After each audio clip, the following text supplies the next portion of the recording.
so this all started about 4 weeks ago. I was in a Facebook group for piano teachers, and someone asked if, okay, good, we've got Brenda coming in. Someone asked if they could have an overview of these 3 books: Music for Little Mozarts, My First Piano Adventures, and Wonder Keys. And then in the comments, teachers were saying a lot of different things, and I thought, why don't we just get online and talk about this? Because a Facebook chat is fine and well, but sometimes you might have some opinions you would like to share, and that is why we're here today, to find out what your experiences are. We had a great group this morning, and I learned a lot from them, so here we go. Just a quick overview of what we're going to talk about today, and we may talk about more resources than these. The Music for Little Mozart's, wait, it's going too fast, sorry. The internet says it was first published in May 2005. I kind of feel like that's wrong. It's got to be older than that.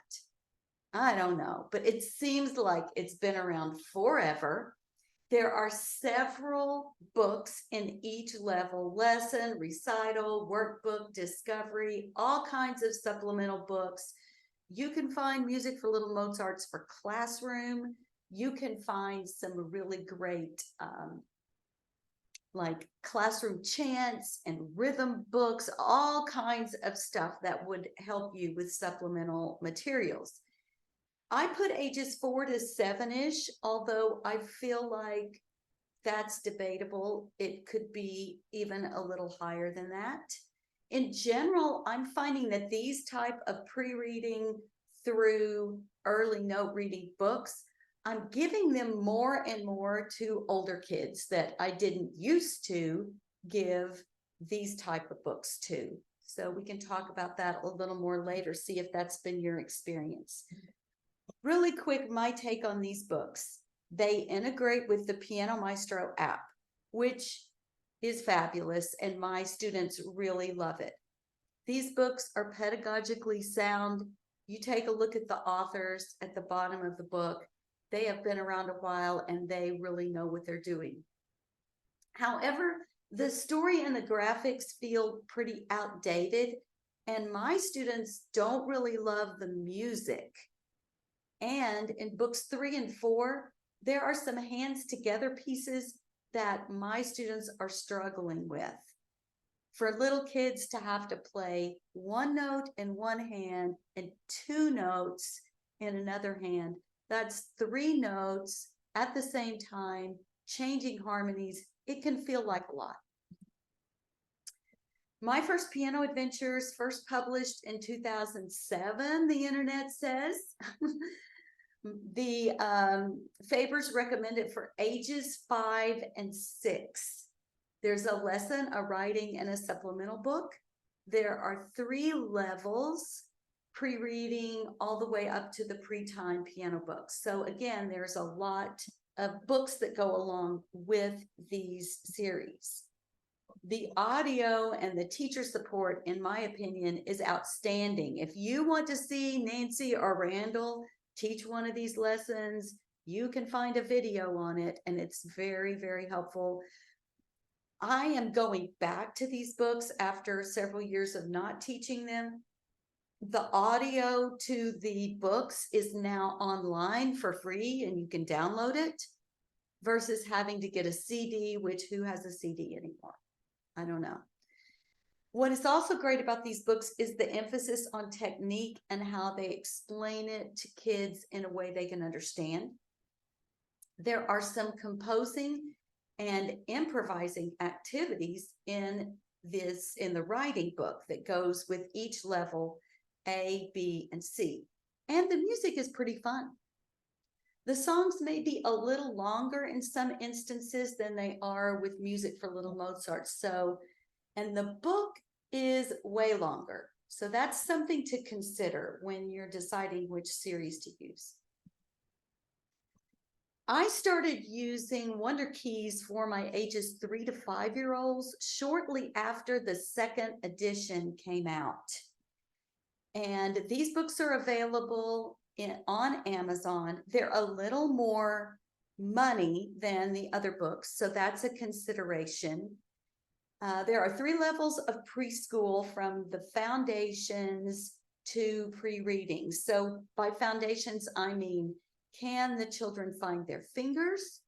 Can they understand high and low, loud and soft, long and short, all of those type of things in relation to the piano? So what I did really like this, and I still teach it a little bit. They have tons of printables, social media graphics, all kinds of teacher support on their Facebook group. What I am struggling with is we're using all 5 fingers, and that is fun to have different animal names for all the 5 fingers. But when the students actually have to play a lot with finger 4 and finger 5, for young kids, that is kind of frustrating. Even for older kids, let's be honest. It has great pedagogy to prepare for a pre-reading book.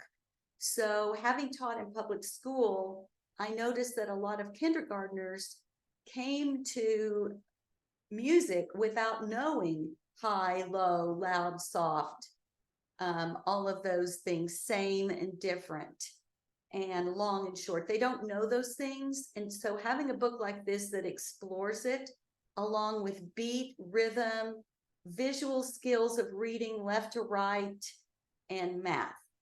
And there are games included in every couple of lessons. So that is the overview. Let's take a poll. We got 2 of us here, plus Elisa. No, wait, we have some more people. We have 4 people all together. Hey, Brenda, glad you are here. I hope you can also participate in the poll. Let's see what happens here. How young do you teach? You guys hop in on the poll if you can. Tell me, how young is the youngest that you teach? 5 to 7-year-olds. And we got some 3 to 5-year-olds. Okay, and 5 to 7-year-olds. All right. So most of you are 5 to 7-year-olds, and one of you is a 3 to 5-year-olds. Cool. Very good. I would like to know what your favorite method is. Well, let's just do that with the poll too. Let's just find out which one of these you use the most.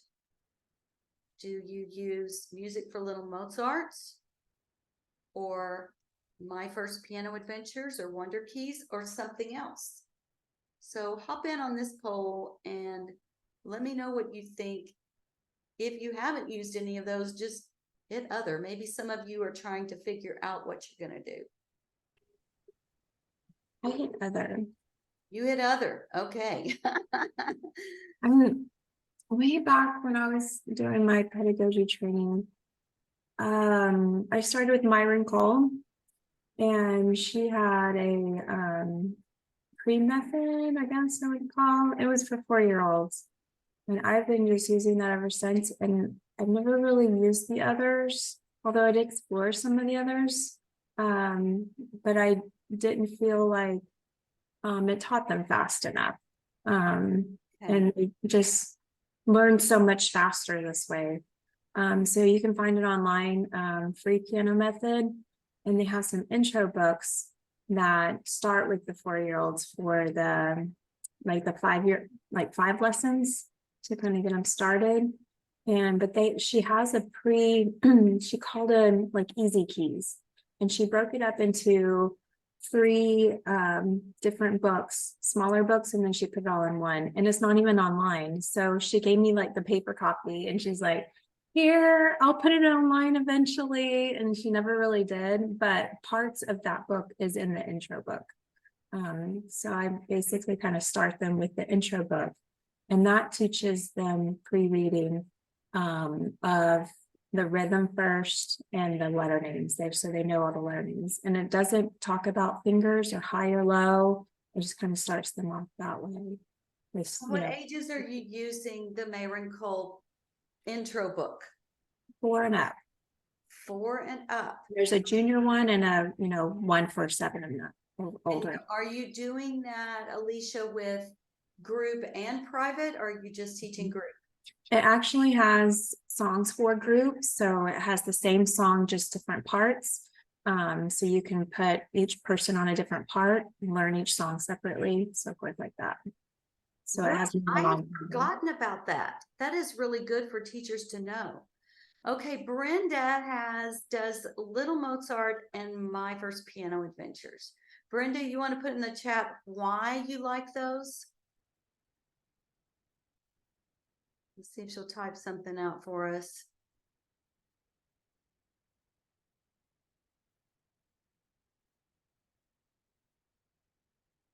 I think I messed up on that poll a while ago, so it didn't quite go through. Yeah. Oh, don't love them, but only teach about 1 student each year at this age. Yeah. And of course, each student learns a little differently. So some you might put in, for example, you're using Music for Little Mozart's, Brenda, and then you might have, maybe the next year you might use My First Piano Adventure, depending on the child, right? So yeah. And I haven't exceeded where once they graduate, I've been trying to teach them into the Piano Marvel app. And I've been asking them, going, how young do you put these little kids on the Piano Marvel app? Because it starts straight with the staff on their method book, but it does the rhythm. So I'm in like, well, can these little 4-year-olds do it? And I tested them, like, I just want to see, and see if they're encouraged by doing it. And they have a hard time playing right on the rhythm with it. I'm like, well, they're trying, but it's going to take a little while till they play right on with rhythm. Have any of you used Piano Maestro? I need to try that one. Yeah. So the main reason I switched from My First Piano Adventures, okay, Brenda does it. So Brenda, have you noticed, okay, and Lisa says My First Piano Adventures for me, many students do not speak English at home. So there are so many concepts they don't know what I'm talking about. That's a big hurdle. That's something for us to think about too. Very much so. We'll talk about parents in just a bit as well. So I went from a private studio, this was a few years ago, to a rotating lessons group concept. And as part of that, I started using Piano Maestro. Brenda uses that app. And it was a way to have different stations and have kids practice their method book plus other stuff, similar to Piano Marble, but it's a different app. And I do find that younger kids can do it. It depends on the kid. They can get frustrated if they do not have a real good sense of beat. However, Piano Maestro at the very beginning levels, it gives them a lot of grace. And so they can get their 3 stars and succeed in a bit easier fashion. And then as they progress through, it grades them a little bit harder. So what I used to do, this is just me, and maybe it's controversial, I don't know. When I had kids in group, I wanted a way to still find out individually what they were doing and kind of have a record of it without a lot of record keeping. So I would have them use the app, and if they had it at home, even better, they would progress so fast through Music for Little Mozart's using that app. And if they came to their lesson and they had 3 stars on a song, I put a sticker on it. I said, you're good, because Piano Maestro requires, I think, 90% accuracy to get those 3 stars. And I figured that I was giving them more grace than 90%. As just a teacher hearing their songs, I would feel sorry for them sometimes and say, okay, we're going to pass this or whatever. And so the app was actually grading them harder than I was in that instance. So that's why I switched to Music for Little Mozart's. But like I said, over the past few years, They've just kind of really not been interested in it and not even wanting to use the app. So there are many kind of things that go along with this and choosing what is going on to choose a book. So let me see if I can do this poll. I'm into these polls. I don't know if they're gonna work or not. How important to you are the story and the characters? And Elisa and Brenda have used these. So is it important? Not important, says one. Do you guys have, I don't know if you are, okay, it's okay. That's how I felt about Music for Little Mozarts. I just kind of skip the story, you know, and some say non-important. So most of you are like, it's not super important to me to have the characters. The kids might get into them, but for us as adults, they're not so much. How important, this is not a poll, and maybe you want to put this in the chat or chime in. How important is it to you as the teacher to have teacher materials that explain how to use the books? Or do you just want, like in this case, what you can do pretty much is just open the book and you can look at the page when the kid has this on the music rack and pretty much figure out how to teach it without a lot of background. The graphics are mostly for the kids, and this is like a super small thing for me. Is that important to you? Do you want more information as a teacher, or do you want to keep it super simple so you can just teach on the fly, so to speak? I know how I feel. I just want to teach on the fly. I don't have a lot of time to be investing in reading a lot. Okay, Brenda, you're with me. You teach on the fly, sometimes helpful, but doing a lot of research. Has anybody here used Piano Safari for Kids? Oh, on the fly, Elisa, I'm with you. Has anybody used Piano for Safari for Kids? I have not. You know, yeah. You have, Alicia, or? I've seen it from, other students that have it, and then I'm like trying them out, and they're like, here's our past book. I'm like, interesting. Okay, let's try this, because that's what they were used to try to transition them to see, did they respond well with it, and do they need something new? But I'm agreeing with you. Like, if I'm not familiar with that method, and that method has a particular way to improv or share that song because it's so pre-reading, the teacher kind of needs some resources there. Yeah, it's a learning curve, and people who are into Piano Safari love it, and I know some about it, and I know that it's fantastic rote learning, and it's fantastic with technique. It has a lot of cute ways, just like my first piano adventure. It has their own cute ways of really teaching kids proper technique. Has anybody used the Arena Gorin books? Tales of a Musical Journey? No. Yeah, I have not. I have some friends that use it, that love it. Are there any other resources we have not mentioned today? We've talked about the big three. We've talked about Mayron Cole, Piano Safari. Do you supplement with anything else with your little students? Got anything that Myron Cole has some resources to supplement the pre-reading. She has a folk book, a Christmas book, a little, I think 3 sacred songs or something, and they're all pre-reading. So almost as soon as they know their letter names, I give them some songs like that to start learning. And there's tons of other songs that they should know, nursery songs. I was like, if you should know some pre-reading and resources from there, they can kind of start learning some. So, and that is all teachers that it's at Free Method Book.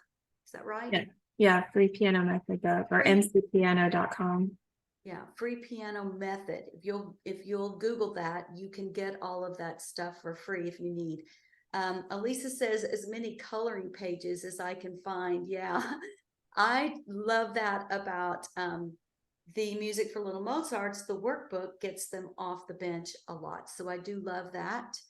And you've got to keep kids moving. You've got to keep their bodies moving at that age.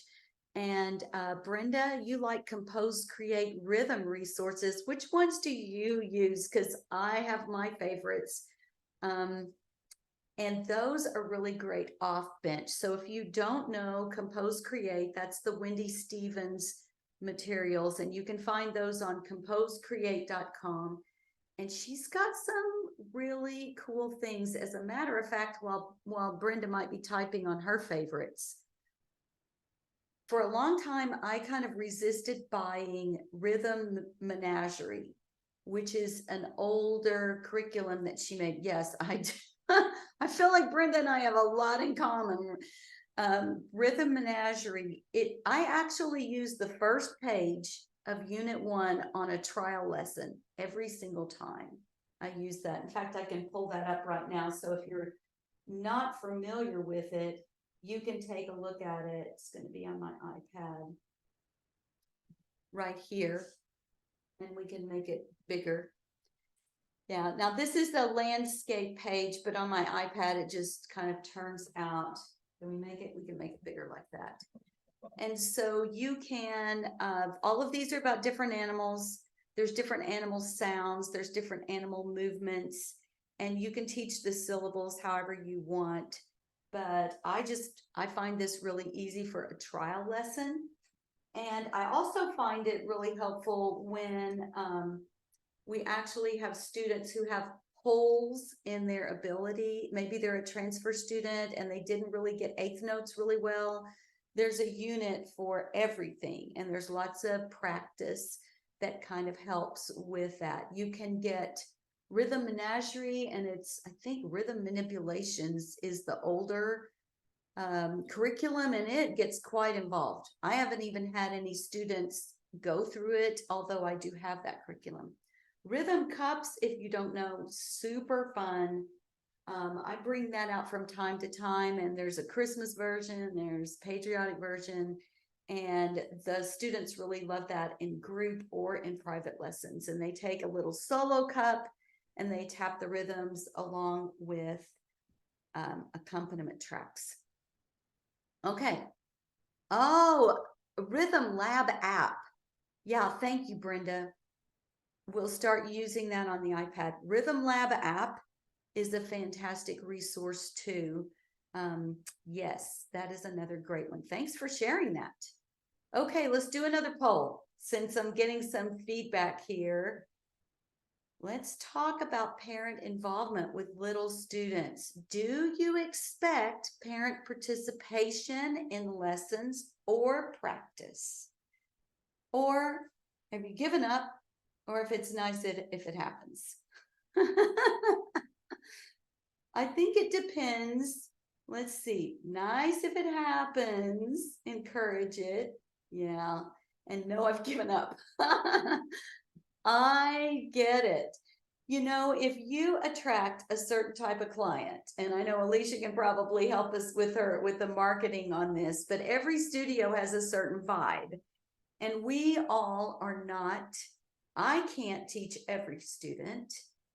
Some people are better suited, in my case, they're better suited if they want a competition or they want really a high level playing, they're better off going somewhere else, because although I can do that, I choose not to. I choose to have more the vibe of my studio of let's have fun, let's do a lot of off-bench activities, let's be the recreational piano player. And when that happens in my studio, and from your question, the answers to the question, I'm guessing you guys might be somewhat like me. I attract parents that maybe don't even know very much about music. I was talking to a preschool parent the other day to try to find out some questions like, when you've thought about music for your child, what has stopped you from getting music lessons? And her answer was, I don't know how to help my child. So one of the things for us to do as teachers is to try as much as we can to get in the mind of parents and maybe ask questions of people that we meet or people that we know and try to find out What are parents thinking? In your experience, what are parents thinking these days? Do the parents of the students in your studio, do they know about music? Can they sit down and help a child practice? And that's one question. Do they know about music? You shake your head no, Alicia. No, they don't know about music, so a lot of times they ask like, what's the basic, the requirement? And sometimes they have a hard time with their child. They just get some feedback or something, like a little frustration. So when I say that happens, this is what you can do. Like Myron Cole has MP3 background tracks, and I show them how to find that on the thing. So, have them play it once and then try it with the background track. And if they can't play it with it, it's fine. As long as they're listening to it, they're kind of, getting that experience either way. And so it doesn't matter. As long as you're hearing the song 2 times, at least 3 days a week, there's my minimum requirement. Every day is wonderful, but at least get 3 days, And then sometimes that is, and we're like, we got our 3 days and we played our song 2 times. I'm like, there you go. I had minimum requirement, and just keep that routine, just keep it going, and you're gonna get it. And then finding other creative type ways to, play with, like, we're frustrated together. I'm like, well, have them do it for their favorite animal, have them have their own audience or something to play for, and change it, make a game with it. Let's play a little board game, and then you go do a song and come back, or change up different ideas, activities. Do it right before bed, before brushing teeth and different things routine, right? So I Right. think some of that encouragement, that's all they need to be. They need to be an encouragement. Yes. Any other ideas do you guys have on encouraging the parents? Okay, Brenda says the recordings with First Piano and Little Mozart are helpful. Yeah, they are very helpful. And if you're using Piano Maestro, one thing that I did like about that is that the kids can access it on their own. They don't have to have the parents open that out for them because they're very tech savvy. There's a play mode, which means you're performing it, and there's a learn mode. And Elisa says, my parents just want their child to experience music. I'm there with you, Elisa. A large percentage grew up just getting by in their home countries. Y'all, we need to be thinking this. Music, I'm going to get on a tangent, has been for the privileged. It's been for the few, especially when I grew up. It was very traditional, classical, and it's not like it is today. And if we're going to reach the next generation, we need to realize what parents are going through, right? So back to Piano Maestro app. In the learn mode, there is a listen button. And if they will just push that button, if they'll just push it, they can hear the recording of just the piano playing it, no background track. And then they can go through steps that will take them to practice it. So in our last meeting this morning, one of the participants said that what he tries to encourage parents to do is to have, and you've heard this before, but to have some music on their TV playing instead of always having soccer games or football games or whatever. When you as the parent are watching those games, you are having fun, and that's great. There's nothing wrong with it. You're sending a message to your child that sports is important. But what if you used your TV? Most of us have smart TVs, and you turned on YouTube and you found some really cool musicians to play the videos for your kids. I loved that idea as modeling, because if parents aren't into music and they don't show that they like music, then even though they may want their child to study it, the child is not getting that message of, hey, music is something my mom likes and my dad likes, and they like these songs that they're playing, in the car or on Alexa or whatever they're doing. So that's something for us to think about. Alicia mentioned, we won't be on here too much longer, people, hang in there. Alicia mentioned that she's just hopeful that her students have 3 times a week doing their songs a couple of times. What about the rest of you guys? How much practice do you expect? You said you're just happy if it happens. That's being a realist, if I'm saying so myself. Um, Parents are very busy these days, and if they don't provide the structure, then a kid is not necessarily just going to hop over to the piano without being told. So, what about you guys on the chat? Can you pipe in and tell us, for your little students, what's your hope? Do you have an expectation that they practice a certain amount of time? Okay, she says 3 to 5 days, but guess it's mostly 3 days. I saw, and Elisa said, I'm happy to remember they come to lesson. Yes, I am with you guys on that. That's important too. You know, I saw something on Instagram the other day that I thought was important, and I'm trying to say this.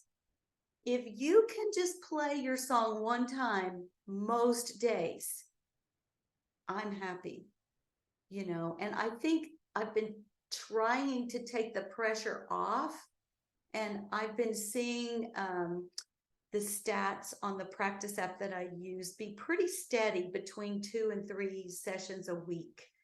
So I use an app called Practice Space.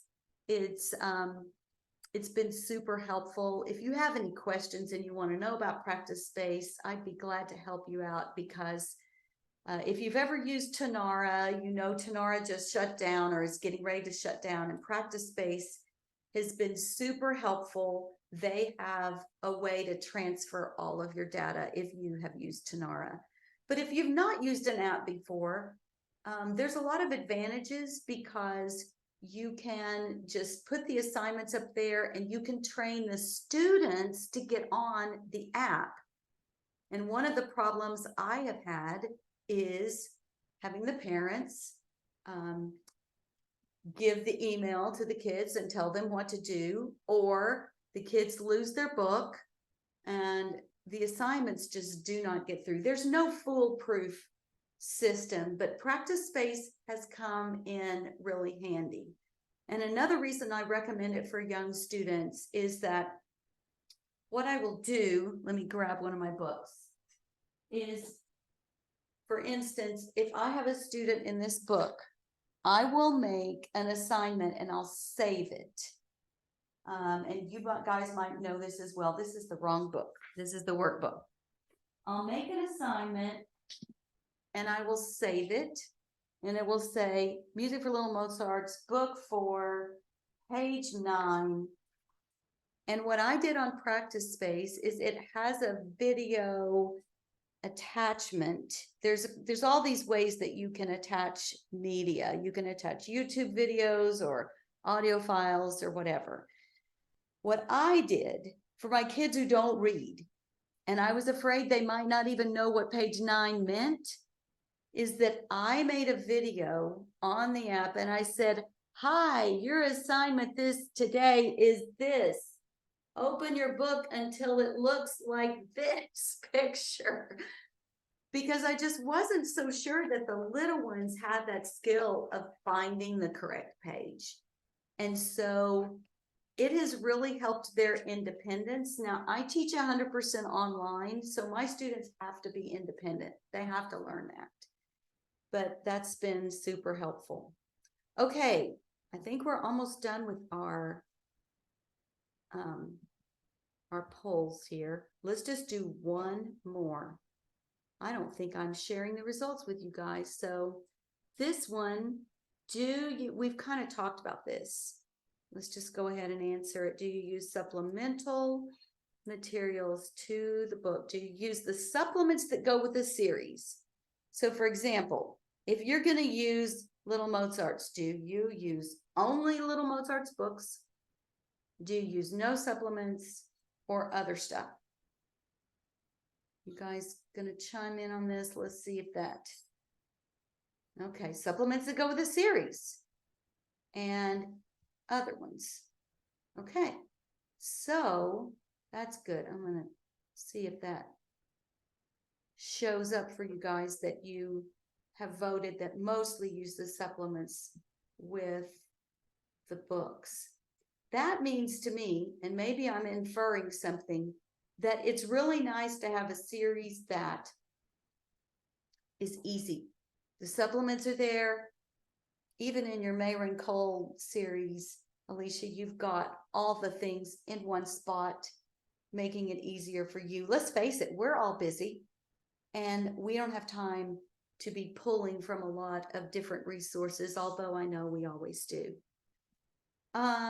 Basically, that is what I was going to cover today. Your experiences with of these. Hopefully, it's whet your appetite for how important it is to teach these kids. You know, if you've had children, now I have grandchildren that are preschoolers, they are learning. They learn differently, and the objectives are different for what they're going to learn, but they still are learning all the time. So if we can change the objectives of what we're trying to teach and how we're trying to teach it, we can reach the young kids, and hopefully they can grow up to become musicians. I'm just happy that you guys are teaching young kids. So for many, many years, a lot of teachers would not teach kids younger than 7. And to see that it's happening now with you guys is very heartening. And I just want to remind you that Dr. Suzuki says the best teachers need to be teaching the youngest kids. So that qualifies all of you guys as being the very best teachers. Anybody have any other comments or questions to put in the chat for today? I'm going to send this replay to the folks that couldn't make it. Thank you, Karen. I wanted to share that, you get a lot of younger kids and the parents see that the child is interested and so forth. And then they kind of sometimes get to a stuck point. We all get like into this little rut, or maybe the parent says, oh, they're just not interested anymore. And I always appreciate that the parents brought them to, inspire their interest to, do piano lessons. So when they, get in that rut, I mean, it's hard to push them and continue. You've got this talent, can continue to grow when you work through that rut and say, is it just they're not old enough or something? Maybe we should revisit it later, and you have a little bit of that when they start so young. And sometimes that does happen. They just need to stop, grow a little bit. And then when they get back to that age 7, when things click, they learn a lot faster. Or maybe, they found a new interest with a different teacher or something like that comes to it. So I appreciate, keep encouraging them, no matter, what level or what rut or whatever you work through on that part too. So it just happens where we have a heart to start them when they're interested, when they're younger like that, to, encourage that, interest to do that. And know, they may come back or whatever, but it's really neat to see those that start real young and continue, and they continue that, keep that, interest and inspiration going as well, because they're going to be at that different level when they're at age 7. If they started so young and then going, oh, you can do this, you're now almost ready to reach that octave, what can you do now? Yeah, There's so much more potential. A good point, because I've heard the argument of, oh, well, if you start them young, if you start them later, they're going to be at the same point. Yeah, maybe not. And right. if you're interested, why make them wait? You never know. And it is, you do reach, most people do, whether they're adults or any age of a student, they reach that point. In my experience, it can be, not always, about 6 to 8 weeks is where the first little bump happens, and things get a little hard sometimes. And I think you bring up a good point, Alicia. We need to remember how to talk to parents, and we need to be ready for that chat. Sometimes I get an email or a text, and it's just kind of closing the door saying, oh, we're not practicing anymore, so we're going to stop lessons. And sometimes it's hard to kind of turn that conversation around. But if I can, I do try to keep them in the studio, because I think if you keep going, you will overcome your hurdles. Sometimes though, it's the parent and they just don't want to keep bringing them, or they don't want to keep paying or whatever. And they don't want to see their child struggle, and they don't want to make them practice. And they have in their mind, well, I'm not getting my money's worth. And this is maybe another thing where we can educate parents of what is the value of coming, even if you haven't practiced, to that lesson and keeping those students going. So Right. food for thought.